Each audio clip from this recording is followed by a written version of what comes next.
안녕하세요. 구대표 이야기의 구대표입니다. 우선 제 영상을 시청해주시는 분들께 감사하다는 말씀을 먼저 드리고 시작을 해야 될 것 같은데요. 제가 오랜 기간 동안 유튜브를 했지만 최근에 한 2년 코로나 시기에는 유튜브를 많이 안 찍었잖아요. 그럼에도 불구하고 꾸준히 제 영상 봐주시는 분들께 정말 너무 감사하다는 마음이 들더라고요. 그래서 다시 한번 감사하다는 말씀 드리고요. 앞으로는 유튜브를 좀 자주 찍을 계획입니다. 코로나도 이제 끝나가는 것 같고, 제가 여러 가지 개인사들이 있었거든요. 근데 그것도 거의 정리가 됐고 해서, 이제는 정상적으로 유튜브 활동을 하려고 하니까요. 앞으로도 많은 관심과 지도 부탁드리겠습니다. 그리고 앞으로는 이전에도 그랬지만, 도움이 되실 수 있는 내용을 가지고 제가 찾아뵈려고 하거든요. 그래서 오늘도 몇 가지 알아두면 도움이 되실 수 있는 그런 얘기를 해드릴 건데요. 첫 번째로 요즘 보조금들이 많이 나오잖아요. 정부 지원금들 뭐 이런 것들. 근데 그게 이제 본인이 직접 가서 알아보고 뭐 신청하고 이래야 되는데 그거를 한 번에 알아볼 수 있는 사이트가 생겼습니다. 이번 달에. 정부24라는 사이트가 원래 있었는데 정부24 안에 들어가서 회원가입하고 로그인 하신 다음에 민원24, 정부24 똑같은 사이트입니다. 거기 들어가면 위쪽에 보조금24라는 사이트가 새로 생겼어요. 그게 이번 달에 생겼는데 거기에 들어가면 내가 받을 수 있는 모든 보조금을 자동으로 찾아줍니다. 수천 가지의 보조금 중에서 본인한테 맞는 보조금을 찾아준다고 하니까요. 뭐 해당이 안 되시는 분들도 있겠지만 해당되시는 분들도 그걸 직접 동사무소 가거나 구청, 시청에 신청을 해야 되는데 그걸 못 해가지고 못 받는 분들도 많다 그러더라고요. 그래서 그 민원24, 정부24 사이트에 들어가셔서 로그인 하시고 보조금24 들어가서 주민번호만 넣으면 내가 받을 수 있는 모든 보조금을 정부에서 알아서 찾아준다니까요. 한번 이용해 보시면 좋을 것 같습니다. 그리고 대리운전 하시는 분들은 콜이 없으니까 셔틀도 많이 안 다니고 택시도 혼자 있을 땐 타기가 쉽지 않고 그래가지고 복귀하는데 어려움을 많이 겪으시잖아요. 그래서 그거를 해결하고자 어떤 분이 좋은 어플을 출시했어요. 이름이 갈레요라는 어플인데요. 유튜브에 갈레오라고 치면 이렇게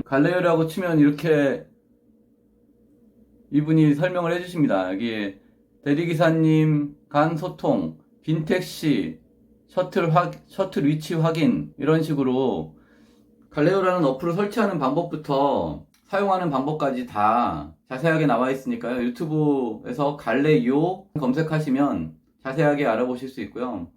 그걸 설치하셔가지고 다른 분들하고 같이 모여서 나올 수 있고 택시도 타고 나올 수 있고 도움을 많이 받을 수 있으니까요. 한번 사용해 보시고요. 그 다음에 예전에는 수도권 총콜수가 표시가 됐었잖아요. 지금 현재 몇 콜 떠 있는지 알 수가 있었는데 요즘은 그게 안 나오잖아요. 그래가지고 저희가 대리운전 길잡이라는 어플을 만들었습니다. 거기에는 셔틀 노선이라든지 대리운전 요령이라든지 이런 내용도 있지만 그 앱을 설치하시면 저희가 피크타임에 하루에 몇 번씩 현재 수도권 총 콜수가 몇 콜인지를 알려드립니다. 그러니까 일하시면서 지금 콜이 몇 콜쯤 있는지 궁금하신 분들은 플레이스토어에서 대리운전 길잡이라는 거를 설치하시고 사용하시면 되고요. 거기에 추천인 전화번호로 쓰는欄이 있거든요. 거기에는 제 번호를 써주시면 감사하겠습니다. 저한테 뭐 금전적으로 이득이 되는 건 아닌데요.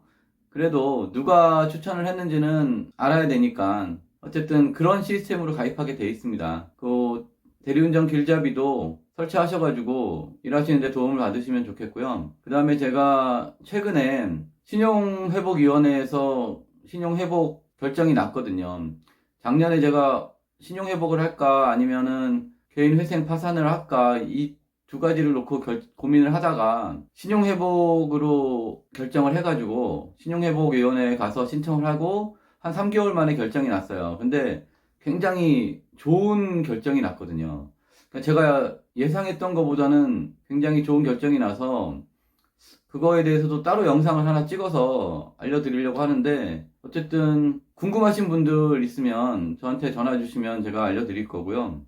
그것뿐만 아니라 제가 지금까지도 영상은 안 찍더라도 많은 기사분들이나 여러분들이 저한테 전화해가지고 이것저것 여쭤보시면 제가 아는 범위 내에서는 성실하게 대답을 해드렸거든요. 저희 회사 소속이 아니다 하더라도 아무 걱정하지 마시고요. 제가 새벽 2시 정도까지는 전화를 받습니다. 오후 2시부터 받으니까요. 언제든지 어떠한 내용이든 상관없으니까 궁금하신 거 있으면 전화 주세요. 제가 아는 범위 내에서는 성실하게 답변해 드리겠습니다. 지금까지도 계속 그렇게 해왔고요. 네. 그리고 제가 오늘 기분 좋게 영상을 찍을 수 있는 이유가 뭐냐면요. 지난주부터 콜이 많이 나와요. 제가 이제 표를 보여드리면서 말씀을 드릴 건데 소속 기사분들 중에 한 100분 정도 들어가 있는 로지 창이 있거든요. 기사분들이 20% 수수료 내시는 거 있잖아요. 그거를 정리를 해 놓은 건데 여기 보시면 왼쪽이 지난주, 그 다음에 오른쪽이 4주 전이에요. 4주 전. 그러면 4주 전하고 지난주 거랑 비교해 보면 이게 지금 월요일이 일요일이고요. 일요일이 토요일입니다. 월요일 날 아침이기 때문에 일요일 날 오던데 82만 8천 원인데요. 4주 전에는 44만 7천 원 나갔어요. 그러니까 오다 숫자가 거의 2배 늘었다고 봐야 되겠죠. 수수료 금액이 2배 정도 늘었으니까. 일요일 날 오다가 굉장히 많이 늘었고요. 그 다음에 그 밑에 칸에 보면은 4월 10일 일요일 아침인데 수수료가 127만 원 나갔는데 오른쪽에 보시면 91만 2천 원 나갔잖아요. 이것도 거의 30% 이상 오다가 늘어난 거고요. 그 밑에 이제 토요일이라고 써 있는 게 금요일 오다인데 지난주 금요일 날 수수료가 163만 원어치를 타신 거예요. 그러면은 4주 전에는 금요일 날 113만 원 타셨으니까 이거는 뭐 거의 50% 정도 늘어났죠. 그리고 그 밑에 금요일이라고 써 있는 게 목요일 오다인데 이게 142만 7천 원, 4주 전 목요일에는 107만 5천 원.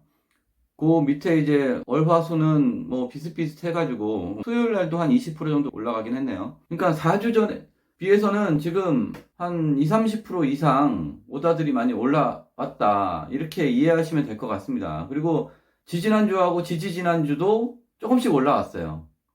4주 거를 비교하려니까 너무 복잡해가지고 4주 전하고 이번 주 거만 제가 표를 만들어서 비교하기 쉽게 보여드리는 건데요. 지난주에 수수료 나간 정도의 수준이면 어느 정도 수준이냐면요. 코로나 시작 전하고 거의 똑같은 수준이에요. 그리고 이게 왜 높은 거냐면 코로나 시작 전에는 100명이 있는 로지창에서 지금 이 정도의 콜 수수료가 나갔어요. 근데 왜 똑같으면 그때나 지금이랑 오다가 똑같은 게 아니냐 이렇게 생각하실 수 있는데 그게 아닌 게 저희 기사분들 중에 한 7, 80%가 콜만호를 추가로 쓰시거든요. 2년 전에는 콜만호를 거의 안 쓰셨어요. 그래서 콜만호에서 로지에서 타는 거에 30%에서 40% 정도의 콜을 타세요. 요즘은. 그래가지고 어떻게 보면 제가 이제 프로그램에 나와 있는 수치로만 보면 지금 더 많이 탄다. 금액이 더 늘었다라고 볼 수 있어요. 지난주에는. 그래서 이게 지금 코로나 이전을 확실히 회복했다. 이제는. 그 전까지는 아닐지 몰라도 지난주부터는 소득이 코로나 이전하고 거의 똑같아졌다라고 제가 자신있게 말씀드릴 수 있습니다. 근데 이게 대리운전 회사의 콜수하고는 비례하지 않는 게 왜 그러냐면요. 대리운전 회사들은 보통 로지에 콜을 올리잖아요. 그러니까 대리운전 회사들의 콜수는 줄었어요. 근데 기사님들의 수입은 똑같아졌다라는 판단을 제가 하는 겁니다. 그렇기 때문에 제가 콜수로 말씀드리지 않고 기사님들 그 수수료 나간 걸로 말씀을 드리는 거예요. 그래서 콜수하고 상관없이 소득이 올라왔다. 그 말씀 드리고 싶고요. 그리고 오늘 전화 온 것 중에 어떤 게 있냐면 본인 회사에 전화를 안 받아가지고 현장 콜을 못 올린다는 거예요. 그래서 제가 예전에도 여러 번 말씀드렸지만 회사에서 전화를 안 받는 그런 회사는 빨리 옮기시라고 말씀을 드리는데 제가 그분한테는 저희 회사로 오라는 말씀은 안 드렸지만 상황실이 기사들 전화를 안 받는 정도의 상황실이면 진짜 빨리 옮기시는 게 좋습니다. 근데 어쨌든 그런 회사를 다니시는 분들은 저한테 전화 주시면 제가 현장 콜 받을 수 있는 전화번호를 알려드리겠습니다. 글로 전화해서 개별로 오다를 받아서 진행하시면 보험이 적용되니까 안심하고 운전하실 수가 있고요. 현장콜 접수를 안 해주는 회사들이 되게 많습니다. 저희 회사도 한동안 현장콜 접수를 못했어요. 로지에서 현장콜 접수하는 거를 못하게 해가지고 그 현장콜 접수하는 걸 못하게 했다기보다는 현장콜 접수를 하면 불이익이 생겨요. 그래가지고 현장콜 접수를 못하는 회사들이 많이 있었다. 그래서 어쨌든 현장콜 접수를 회사가 전화를 안 받아서 못하시는 분들은 저한테 전화 주시면 제가 현장콜 접수할 수 있도록 도와드리겠습니다. 그리고 아주 드물게 있는 일이긴 한데, 기사님은 사고를 낸 적이 없는데 고객이 소리가 난 것 같다, 부딪힌 것 같다, 이렇게 얘기하는 경우가 있잖아요. 그런 경우에는 저는 끝까지 내가 이런 게 아니다 라고 주장하라고 합니다. 근데 이제 마음이 약하신 기사님들 중에는 내가 했을 수도 있지 않느냐, 그래서 나도 이거를 어떻게 내가 했는지 안 했는지 잘 모르기 때문에 보험 처리를 해줘야 되는지 안 해줘야 되는지를 저한테 물어보시는 분들이 꽤 많아요. 생각보다 많이 있습니다. 저는 뭐라 그러냐면, 선생님이 하셨으면 보험 처리를 해주거나 합의를 하시고, 안 하셨으면, 안 했다는 생각이 들면 소송을 가더라도 끝까지 안 했다라고 얘기하셔라. 안 한 거는 안 한 거다. 그거를 내가 했을 수도 있지 않겠나. 이게 정확하게 사실 알 수 없는 부분도 있거든요. 그래서 그래도 안 했을 경우에는 안 했다라고 끝까지 밀어붙여서 소송까지 갈 각오로 가면 대부분 해결되는 경우가 많다, 이렇게 말씀드리거든요. 그러니까 분명히 사고가 안 났는데 사고가 났다라고 우기시는 손님한테는 끝까지 본인이 안 했다라고 주장하는 게 좋습니다. 그리고 또 오늘 전화 온 것 중에 하나가, 콜을 잡았는데 거리가 좀 멀어가지고 상황실에 전화해가지고 가기가 어려워서 못 갈 것 같으니까 좀 빼달라라고 얘기를 했더니 상황실에서 1시간 동안 오다를 못 보게 1시간 락을 걸어놨다. 이걸 어떻게 해결할 수 있는 방법이 없느냐, 이런 문의가 와요. 근데 그건 해결할 수 있는 방법이 없습니다. 상황실에서는 어떤 회사에서 락을 걸었는지조차 알 수가 없습니다.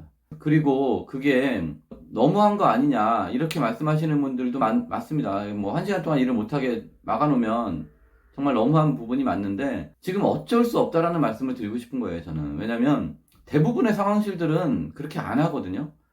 뭐 좀 늦게 전화했다거나 막 이러면은 혹시 모를까 웬만하면은 바로 빼주는데, 일부 상황실들은 오다 잡았다가 잘못 잡았거나 또는 너무 멀어서 못 갈 것 같거나 택시가 안 잡혀서 못 간다고 하면 그냥 무조건 1시간 락을 걸고 빼주는 회사들이 가끔 있어요. 그래서 그런 경우가 발생하시더라도 어떻게 해결할 수 있는 방법은 없다라는 건 알고 계시고, 다른 프로그램이 있으면 다른 프로그램으로 오다를 잡으셔야 돼요.